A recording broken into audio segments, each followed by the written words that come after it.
timing? Yeah. Alright, cool. You gotta put your headphones up? And just say check, check. Me? Yeah. Oh, Yeah. check, check. Yeah, can you hear me? Yes. Okay. Cool. Let me know when you're ready. You guys good? Ready? Yeah. I'm Three. gonna put. 2. Oh, You sorry. just gonna let it run? Here, I can just play from right after that. My bad. Yeah, no worries. From right over here. Ready? Yeah. And 3, 2, 1. Bang, bang. What's up? So my next guest is a good friend of mine. I just realized I was counting the other times, actually yesterday, of how many years I knew her, and realistically, it was a shocker. I actually knew her 12 years. So no more holding the excitement. Here is my friend Sonia. Welcome. Hi. How's it going? Good. You good? Yeah. A little scared? I mean, it's a little strange. Is it? But yeah, it's cool. So, for you, for all our guests that don't know you, I met you in '07. You were a bartender at the 94th Yeah. Aero Squadron. Yeah. For you guys that don't know, it's a restaurant near the Van Nuys Airport, and Sonia was a bartender. But the reason why I invited Sonia to my podcast is I always like to send a message out, and if I can touch one person or change one person's mind, open up their mind, I've already done my job. And Sonia, I found out through Instagram, has been sober. How many days now? Actually, I kind of stopped counting, but I know that I'm past, I'm about 7 months now. Wow, congratulations. Thank you. Yeah. So I guess let's just back up. I guess what made you get sober? It's been a very long time coming. Okay. So I realized, I've been on like a path of like self-discovery for, I don't know, the last 4 years. Discovery or destruction? Discovery. I was Okay. trying to figure out why things were not happening for me. Things just kept getting stuck. Everything that was happening was just kind of like, it was just like I thought I was happy or semi-happy, and I wasn't. And it was just like constantly battling like things that would just come up. It was a struggle. So did you think that it was like bad luck, or did you think it was just Kind like of. my stars aren't aligning? Yeah, I just kind of, I told myself what other people tell themselves, you know, like, oh, life is hard, or like, oh, shit happens, you know what I mean? And I just kept being like, well, I'm a good person, I'm doing what I can, you know, like, so, but the thing is, I just, you just keep going, you know what I mean? You just keep doing what you're doing, you don't change things, and you don't like introspect, yeah. Like a never-ending vicious cycle. Yeah, and so, but I never knew like what the cause was. I mean, I've had 2 DUIs, Okay. you know, and that still didn't give me a wake-up call. I still, inside me, it was like, I know I definitely can't drink and drive anymore, like I learned that, but I still couldn't face the fact that it was alcohol that was the problem, because I liked it too much, you know what I mean? Gotcha. Like, I couldn't accept that that was the thing that needed to change, because I still wanted it. Gotcha. You know? I was addicted. Right. And so, the thing that really kind of forced me to physically change, I guess, was, I went out with my friend, we went to Solvang, we were hanging out. What year was this? That was 3 years ago. Okay. So I was hanging out, we got fucked up, and then I fell and I fractured both my ankles. And so Oh, that's right. I do remember Yeah. you telling me that. Yeah. it was fucking nuts. And but I had already felt like I was doing the right thing in life, like I felt like I was handling stuff. So that really hurt me emotionally, because I was like, I just can't get a break, you know what I mean? Like every time I just get knocked down. And so I just kept, you know, I had literally, life was like, sit the fuck down and think about your shit, you know, like, so I was at home. I couldn't work, I couldn't do shit. So I was just like, you know what, I'm just gonna start reading. So I started reading like crazy. I started reading all different kinds of religion, all different kinds of self-help books, different kinds of, I got really into new age. I got into yoga, which really helped me with the ankle, recovery. Yeah, the rehab, yeah. And I the new age stuff is just, it's just like a temporary fix, Like New Age religion? yeah, so Okay. new age, it's all about like the chakras and the fucking, I don't know, it's all about, like, I got into Reiki, Okay. all that kind of stuff. Right. And I just didn't feel like, I convinced myself that it was working, and I even did acid a couple times just to try to see like what's happening in my brain, like I need to open this up, Right. So I tried a bunch of different stuff, and so ever since that point I've just been on like this, I was on this journey to figure out like what is it, what's going on. Let me ask you this real quick, because I know you mentioned you did acid. Did you have like a bad trip? Cause I've heard a lot of people say, oh, really, it kind of really helped me heal, or, but I think that it really helps people, when they do acid. I think like when they've lost somebody, or, kind of in tune. Obviously, it didn't help with what you were going through, but I was just wondering if it did help with anything of that sort. It totally did. I really do think that acid is kind of a gift, you know what I mean? Like, if you're, I always like to do it by myself. I did it by myself always. Like, I went in with the intention of trying to figure out something new about myself every Okay. time. So, like, I would focus on that the entire time.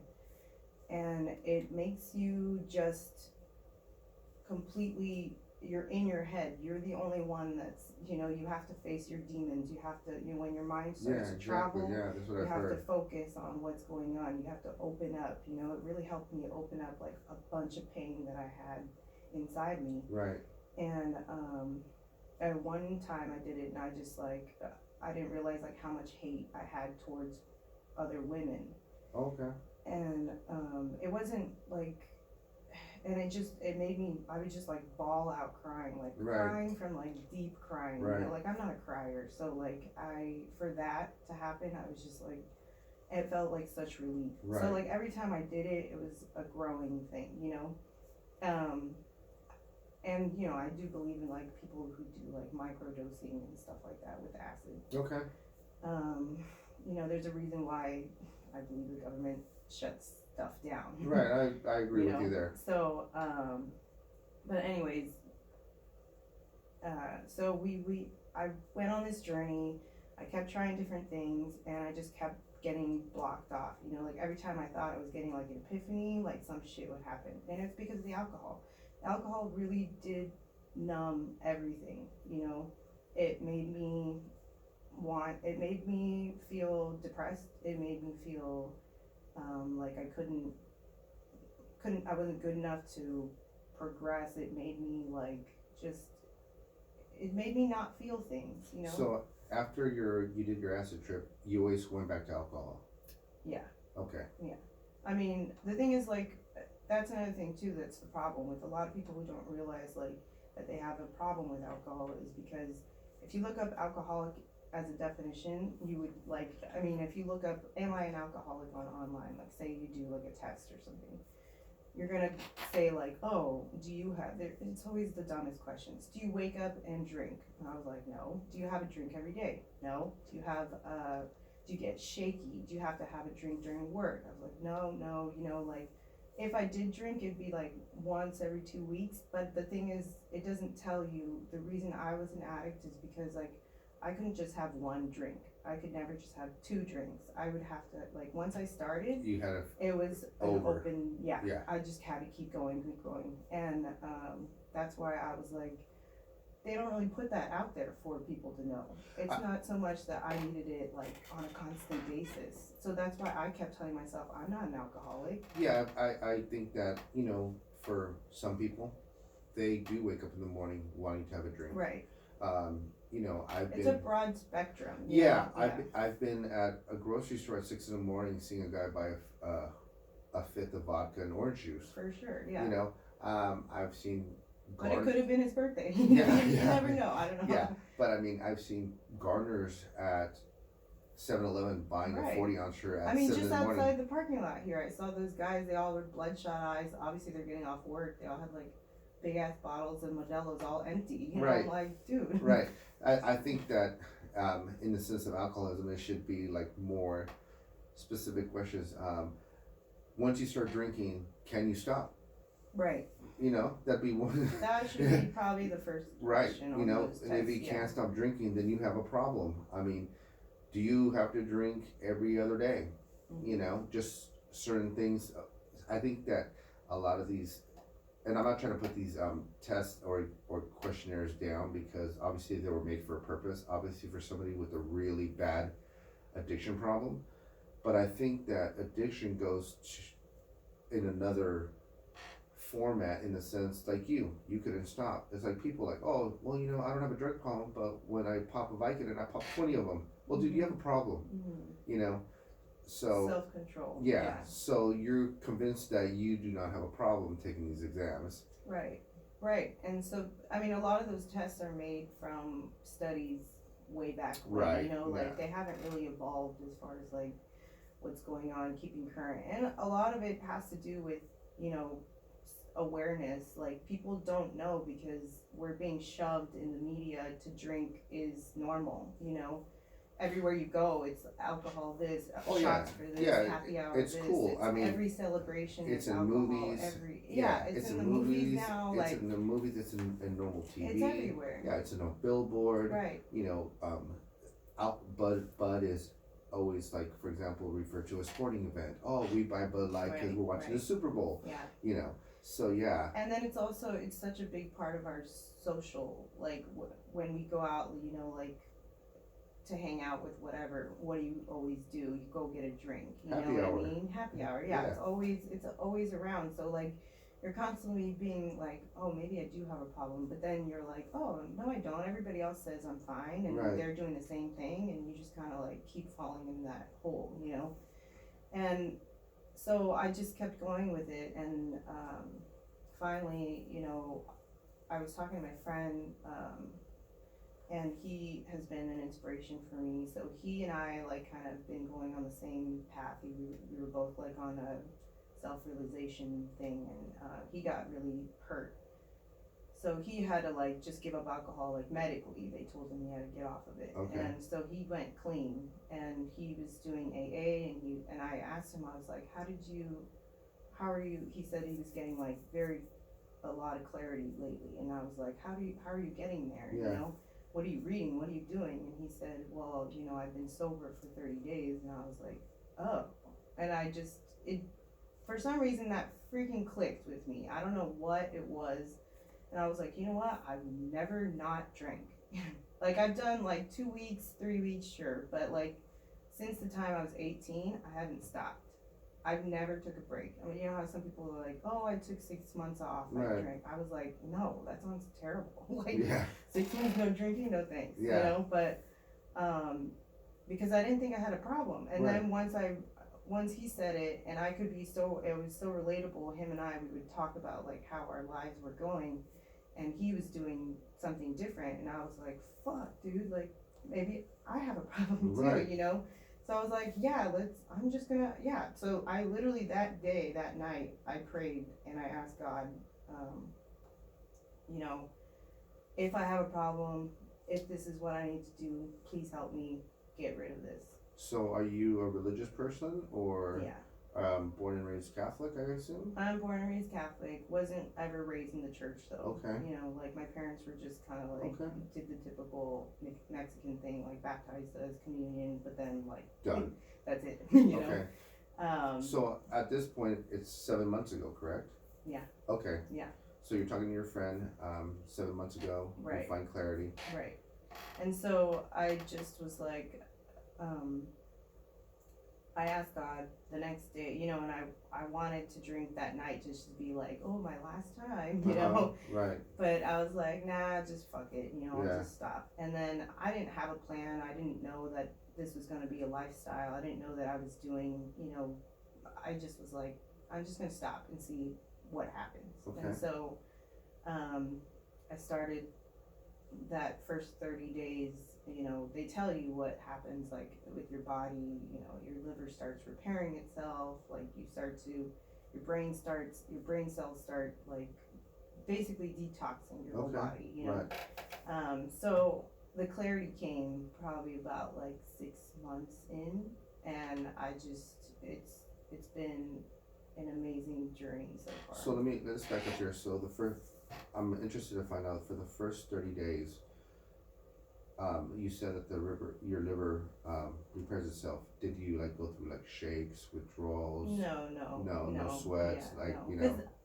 I mean, I consider myself an alcoholic, but I never got to the point where I had to drink that much. Okay. I don't recommend people. Obviously, everybody should know like you shouldn't go off alcohol like that. It's the only thing that will give you could actually die from withdrawals. You know, alcohol is very serious, but I wasn't that drinking to that point where it would physically harm me to give it up like that. Okay. Um, So were those first 30 days hard? you know what's hard is learning to live in society without drinking. Okay. That's the challenge. Because it's everywhere. Because it's everywhere. It's what people always want to do.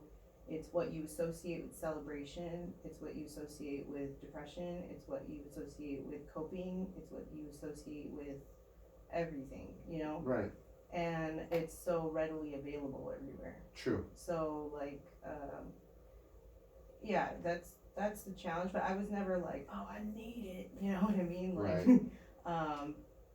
there's times where like I do miss like micheladas just because I actually really like the way they taste, you know. Gotcha. The other day I did try for the first time and I had no interest in it, but I was like, oh, whatever, I'll try it. So I had a 0% Heineken non-alcoholic Yeah, I beer. heard about those. How are they? They actually tasted just like a regular Heineken. Okay. And I was like, whoa, I didn't realize that I kind of missed the taste of beer. Okay. Which I never thought I would even think about. Right. So, but it was kind of cool to like do like a mocktail, you know, because I used to be a bartender. Right. So it was just kind of cool to like create a craft drink because there's not really. That's kind of, I guess, what I miss is having the variety of drinks where you're just like, ooh, let me try, you know, this, especially during summertime. It's Right. like a mojito or this Or or that. refresher. Like, right, Yeah. right. And like, you know, the non-alcoholic drinks as far as like bars and restaurants go, they're not there. You know, they don't make it. It's just not there. Like, Right. I Right. went to a bar for my friend's birthday and like, I was like, what kind of non-alcoholic drinks do you have? She was like, she had to really think about it, and she was like, well, you know, we have the sodas, and I was like, well, I don't want soda, and Right. so then she was like, well, I can make you a virgin pina colada. I was like, yeah, all right, fine, fuck it. So then she made me one. It was garbage. It was Right. literally like out of a tube, warm, nasty, and I was like, man, come on, dude, like. Well, you know, I think just I'm gonna play devil's advocate here. I think that people that are sober don't really go to a bar. Right. You know, because the temptation is so much there. Yeah. You know, and that's one. And two, I think that if you're trying to stay sober and, you know, the last thing you want, I mean, I would think that the last thing you want to do is have something that mimics alcohol. Right. You know what I mean? Yeah, I've struggled with that too. That's why I didn't even try any of the non-alcoholic stuff. Just Right. because I'm like, why am I even going there if I Exactly. don't, you know? It's kind of like when people who aren't vegetarians want to mimic, or people who are like vegetarians or transitioning, get the Impossible Burger or like things that mimic meat. And Right. It's kind of like, why are you gonna go there if you don't want to have meat? True. You know what I mean? But it's like a stepping stone. It's like your transition. Yeah, it's trial you know and what I error. mean? It is. Yeah. And also the fact that like, unfortunately, the only way that you can be social for a lot of things is in a bar atmosphere. There aren't that many social events or things where young people are, where there's music and stuff like that, that aren't in a club or bar. Yeah, you know. So if you're sober, it's like, where do you go? Starbucks? Yeah. Like, you know. And I've heard, and I have a few friends that have fought addiction from either alcohol or drugs. And the one thing that I do know that you have to expose yourself to a bar. You have to expose yourself to a restaurant Mhm. because That's life. you're the one that has the disease. Right. Okay, they don't. Right. Right. So if they invite you to a party, they're Right. inviting you because they want you, Sonia, Yes. the person to enjoy the festivities. Excuse me. Um, it's not that they're gonna, you know, Cater to you. yeah, Yeah. they don't have the drinking problem. Right. You have the drinking problem. Right. You know, so I mean, they may have a drinking problem. They don't know it yet. You know, but for the most part, they're inviting you to be there because you're the friend. Right. You know, Yeah. so I can see that part. Yeah. Yeah. So it's just like, it's finding balance. It's figuring out, you know, like toxic relationships, get rid of those. You know, like if there's friends that are like, you know, not supporting you, then you need to detoxify yourself, not only with like what you're putting in your body, but like what you're listening to around you, you know. Like So did you go like, let's say, for example, you cleaned house. right. You got rid of friends that you thought were friends. Right. You know, Yeah. did any of your friends that knew that you were going through this, you know, trying to get clean, like try to invite you to go get a drink? Come on, like you know, you don't have a problem. A little bit, Uh-huh. but I think that they have more love and respect for me than that. They Okay. just probably figured out, like they probably thought like you don't have a problem, so you don't have to do it, you know. But I know inside that I did. So once I communicated that with them, they understood and they let it go, you know. Yeah, you know, I always told people, like, even like, remember the commercials where they show the peer pressure in like high school. Oh, come on, take a hit of joint, take a hit of joint. Like, I was around friends that smoked weed and did things. They're like, yo, you want to try it? I'll be like, no. Okay, cool. Yeah. I've never ever experienced peer pressure. I'm not saying it doesn't exist, but for me personally, whenever I told my friends like, no, I'm not interested, they were like, okay, more for us. Right. You know, I mean, like I said, I've never seen or been exposed to that. So I can see if you did have true friends that would definitely support you. Where, you know, if I said, oh, you want to get a drink, and you said, oh, you know, I'm sober, I'd be like, oh, so you want to get some coffee? I mean, right? You want to go get some tea? I mean, Yeah. because I don't want to say he'll meet me at a bar, because. But the thing is, like, that's where I'm finding, like, new grounds, I guess, is because a lot of people now hesitate to, like, invite me to things, whether it's at a bar, it's at a winery or something, and I'm like, I don't care. It doesn't tempt me to do it. So do you think you've kind of been outcasted? No. A little bit, or no? No, I just feel like people are worried that I'm going to be, like, I can't control myself. Right, get And off the I'm wagon, like, for example. And I'm like, dude, I got this shit. Right. Like, I'm good. I'm- You know I'm what I mean? okay, yeah. Yeah, I'm okay. So, but if I did feel that temptation, then I'll remove myself from the situation. Have you been there yet? A little bit, yeah. Like, How once people start to get to the point where they're getting too drunk and I can't hold a conversation with them, I have to leave. Just Okay. because there's nothing there for me, you know, Okay. like, I can't have a conversation with you, I'm not drinking, what the fuck am I doing here? Right. It's almost like, and I've this has happened to me a few times. Like, you go to the club years ago, and you're like the designated driver, Right, and you're the only sober one, Yeah. and everybody's acting a fool, yeah. and you're like, Damn.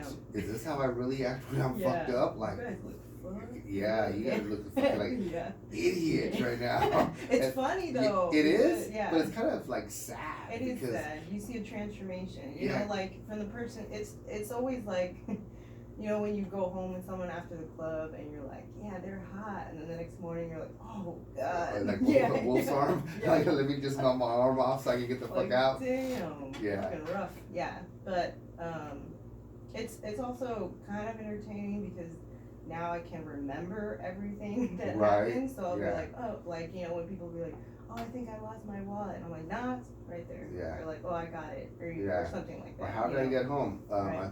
We took an Uber home. Yeah. You know? Yeah. So let me ask you a question. Let's back up a little bit. You were talking about clarity. So what kind of clarity did you experience?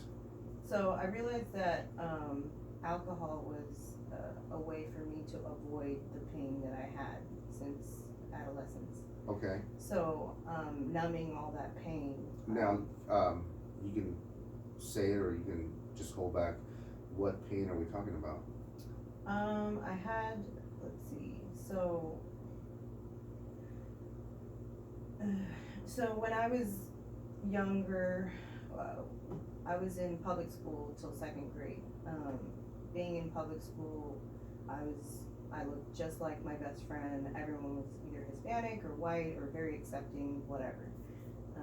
And then all of a sudden, my parents were told by my math teacher that I was like too advanced to be in public school, so she recommended for me and my sister to go to private school. Okay. So my dad was like, okay, let's do it. So starting third grade, we started a private school, and it was a tiny private school, and it was all white people. Okay. And coming from a home that only speaks Spanish, coming from a public school where most people are Hispanic, and then going into a white school that is, all the kids there had been going to that school since pre-K. So they all knew each other. They all knew each other. It Very was cliquey. only 18 people in the classroom. My teacher was a racist, straight up.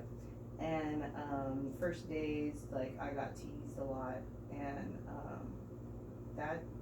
it rocked my world, you know, like, Right. so I didn't have a sense of who I was. I didn't have security. My parents don't speak English, so now my sister and I are having to be like instant grown-ups, because now we have to navigate through a private school where we have to translate things to our parents. Right. And there's no support, you know what I mean? Like, my sister's lost, she doesn't know what's going on. I don't know what's going on. So My she went parents through don't know what's she went going through on. the same thing as well. She did a little bit, but she was already older, so her self-esteem had already been established. You know Okay. what I mean? Like, mine was still developing. Yeah, you were still growing. Right. Yeah. So not having self-esteem at that point shaped who I was from then on. Okay. So like from then on, it was just also my parents, because they put us in public school or private school, you have to pay more money. So Right. guess what? You have to work more. So now I'm not seeing my parents as much. My mom is starting to work too, you know. So like, we don't have any security at home. There's no like love in the school. So it's just like it was total upside down Right. in a year, you know. And ever since then, I didn't know how to communicate my feelings. So I didn't want to tell my parents I'm miserable, because they're working so hard to put us in school. Right. So it's like I felt bad telling them. Yeah, I think also back then. You just don't talk about your feelings. Yeah. No, it's Especially true. in a Hispanic family. No, Yeah. it's true. And even then, as a kid, I think that you're told what to do. You stay quiet and you just move on. I think, especially for now, for kids, and you know, me having 2 kids, I'm very I communicate with my kids like so much, and I'm like, dude, tell me what's on your mind. Just tell me. Like, I constantly harp, are you okay? Are you good? And I know there's something bothering them, and then I'll let them like relax, and then they'll come like, yo, dad, you know, blah blah blah.